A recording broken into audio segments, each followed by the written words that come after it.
Saudara-saudariku yang terkasih, hari ini Rabu 15 Januari 2025. Saya Romo Siga dari Paroki Santo Yusuf, Surabaya. Dalam nama Bapa dan Putra dan Roh Kudus, amin. Yesus menaruh belas kasih kepada kita, maka Ia mau mengambil bagian dalam hidup kita. Orang yang mengejar mujizat dihindarinya. Ia mencari orang-orang yang biasanya kita singkirkan. Perutusannya ialah dalam segala hal ikut ambil bagian dalam hidup orang-orang sederhana, dan untuk itu menimba kekuatan dari Bapa. Ia menyembuhkan banyak orang yang menderita bermacam-macam penyakit. Mea culpa, mea culpa, mea maxima culpa. Marilah kita berdoa. Allah Bapa kami di surga, siapakah Engkau sehingga memperkenankan kami ikut serta dalam hidup-Mu? Kami mohon, semoga perjanjian-Mu Kau perbarui setiap hari, dan semoga kami semakin mengimani bahwa Engkaulah Allah dan Bapa kami. Dengan pengantaraan Yesus Kristus Putra-Mu, Tuhan kami, yang hidup dan berkuasa bersama dengan Dikau dalam persatuan Roh Kudus, Allah sepanjang segala masa. Amin. Tuhan bersamamu dan bersama rohmu. Inilah Injil suci menurut Markus. Dimuliakanlah Tuhan. Markus bab 1 ayat 29 sampai dengan ayat 39. Sekeluarnya dari rumah ibadah di Kapernaum, Yesus dengan Yakobus dan Yohanes pergi ke rumah Simon dan Andreas. Ibu mertua Simon terbaring karena sakit demam. Mereka segera memberitahukan keadaannya kepada Yesus. Yesus pergi ke tempat perempuan itu, dan sambil memegang tangannya Yesus membangunkan dia.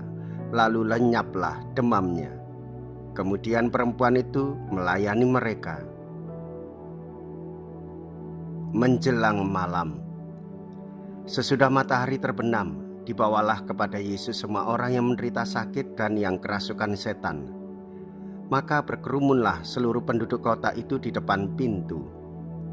Ia menyembuhkan banyak orang yang menderita bermacam-macam penyakit dan mengusir banyak setan. Ia tidak memperbolehkan setan-setan itu berbicara, sebab mereka mengenal Dia. Keesokan harinya, waktu hari masih gelap, Yesus bangun dan pergi keluar. Ia pergi ke tempat yang sunyi dan berdoa di sana. Tetapi Simon dan kawan-kawannya menyusul Yesus. Waktu menemukan Yesus, mereka berkata, "Semua orang mencari Engkau." Jawab Yesus, "Marilah kita pergi ke tempat lain, ke kota-kota yang berdekatan, supaya di sana juga aku memberitakan Injil. Karena untuk itu aku telah datang." Lalu pergilah Yesus ke seluruh Galilea, memberitakan Injil di dalam rumah-rumah ibadat mereka dan mengusir setan-setan. Demikianlah sabda Tuhan. Terpujilah Kristus. Saudara-saudariku yang terkasih, Tuhan Yesus datang menyembuhkan ibu mertua Simon Petrus. Kemudian banyak orang minta disembuhkan. Banyak orang minta dibebaskan dari segala macam penyakit dan kerasukan setan. Yesus mengasihi banyak orang. Yesus terbuka pada semua orang.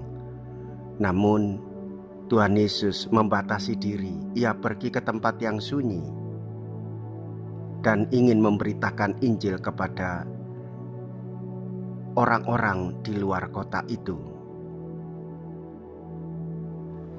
Yesus menghendaki supaya kita mengikuti Dia bukan hanya karena mujizat, tetapi justru karena ingin merasakan kehadirannya, merasakan damai-Nya, merasakan cinta kasih-Nya, dan sekaligus merasakan keselamatan yang diberikan kepada Tuhan. Inilah jalan Tuhan Yesus, yaitu membawa cinta kasih dan keselamatan bagi banyak orang, dan hendaklah kita yang mengikuti Tuhan Yesus membawa cinta kasih dan keselamatan yang bersumber dari Tuhan, supaya keselamatan itu dirasakan oleh banyak orang.